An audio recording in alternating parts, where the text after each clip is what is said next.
Ya, halo teman-teman semua. Perkenalkan, nama saya Karl Kerlili. Saya berkuliah di Universitas Kristen Indonesia Maluku.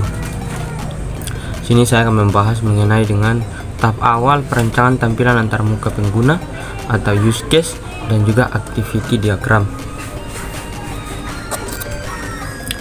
Yang pertama yaitu pengertian mengenai dengan use case. Use case merupakan sebuah teknik yang digunakan dalam pengembangan sebuah software atau sistem informasi untuk menangkap kebutuhan fungsional dari sistem yang bersangkutan. Use case menjelaskan interaksi yang terjadi antara aktor, inisiator, dan interaksi sistem itu sendiri dengan sistem yang ada. Sebuah use case dipresentasikan dengan urutan langkah yang sederhana. Kemudian perilaku sistem adalah bagaimana sistem beraksi dan juga bereaksi. Perilaku ini merupakan aktivitas sistem yang bisa dilihat dari luar dan bisa diuji. Perilaku sistem ini di-capture di dalam use case.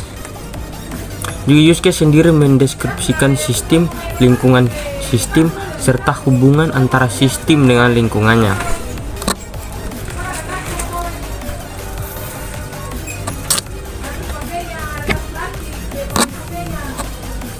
Kemudian yang berikutnya deskripsi dari sekumpulan aksi sekuensial yang ditampilkan sistem yang menghasilkan yang tampak dari nilai aktor khusus.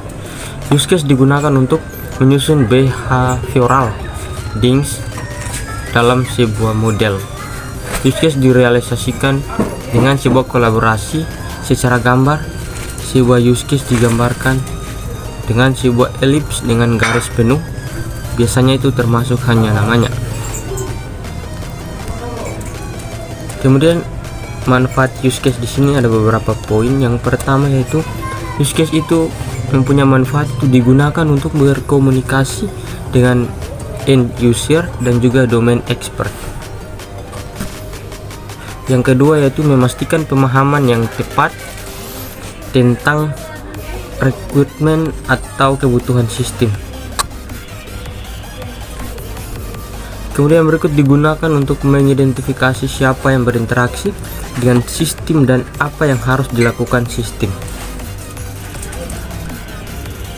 Kemudian yang terakhir yaitu interface yang harus dimiliki sistem.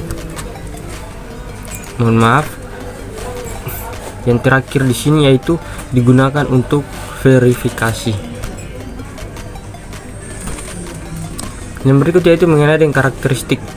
Use case adalah interaksi atau dialog antara sistem dan aktor, termasuk pertukaran pesan dan tindakan yang dilakukan oleh sistem.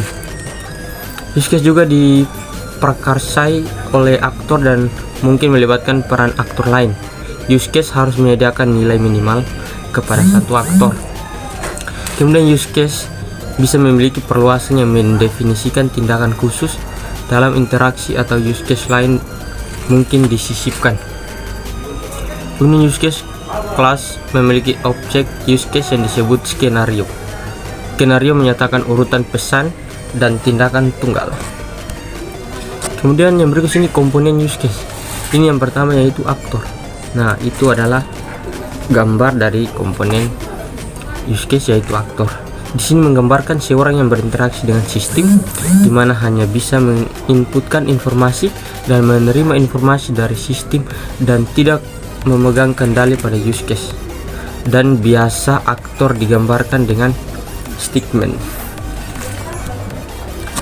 Kemudian yaitu use case atau ini use case sendiri, yaitu gambaran fungsional sistem yang akan dibuat agar pengguna lebih mengerti penggunaan sistem. Kemudian relasi dalam use case. Ada beberapa relasi yang terdapat pada use case diagram, yaitu association atau menghubungkan link antara elemen. Kemudian generalization, sebuah elemen yang menjadi spesialisasi dari elemen yang lain.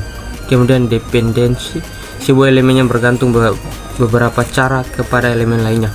Kemudian aggregation, bentuk association yang dimana sebuah elemen berisi elemen lainnya. Kemudian tipe realisasi atau stereotype yang mungkin terjadi pada use case diagram, yaitu include, extends, dan komunikasi. Itu adalah penjelasan-penjelasan dari tipe realisasi tersebut. Kemudian activity diagram. Activity diagram pada dasarnya menggambarkan macam-macam alir aktivitas yang akan dirancang dalam sebuah sistem, di mana masing-masing alir memiliki awal decision yang mungkin terjadi pada sistem dan akhir dalam sebuah sistem tersebut. Activity diagram pada dasarnya memiliki struktur yang hampir mirip dengan flowchart atau diagram alir dalam perancangan sistem secara terstruktur. Activity diagram ini dibuat berdasarkan sebuah use case atau beberapa use case dalam use case diagram. Yang berikutnya itu di sini simbol-simbol activity diagram. Nah, kita bisa lihat sendiri ada activity, terus ada action, dan seterusnya. Itu langsung dengan keterangannya masing-masing. Kemudian contoh-contoh activity diagram. Di sini saya ambil contoh itu HRD atau keuangan, juga manajer. Kemudian ada sistemnya, yang mana masuk dari aplikasi. Kemudian ke tampilan form login. Dari tampilan form login ada dua, yaitu memasukkan username dan password. Kemudian benar, maka akan muncul tampilan menu utama. Nah, ini adalah referensi yang saya gunakan dalam pembuatan tugas saya. Itu saja yang saya bahas. Saya ucapkan terima kasih.